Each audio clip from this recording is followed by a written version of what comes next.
Hi guys, yan ang aking ginawa recipe for today guys, banana balls. Yan, ang sarap niyan guys. Ayan, yung isa guys, kumakain na yung isa. Yan o, yung isa o. Oh, yan, kumakain na siya, nasarapan siya guys. Yan, yummy yummy daw guys.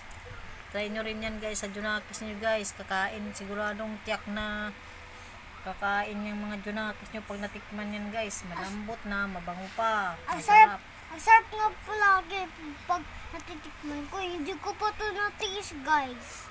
Ngayon lang natikman yan guys. Masarap yan guys. Banana balls. Kung mayroon kayong mga banana dyan na hindi nyo nakakain at natatapon lang, gawin nyo ganyan guys, balls. Gawin yung banana balls guys. Ang sarap niyan. Maraming pwedeng iluto dyan sa banana. Yan, sabang banana. Maraming pwedeng iluto yan dyan guys. Kaya itsak, magugustuhan niya ng Junakis. Napakasarap at lambot pa sobra guys. Sarap, yummy yummy sobra. Tsaka masyado crunchy. So, yan, sarap guys. Yan yung nagsasalita na yung kumakain yan guys.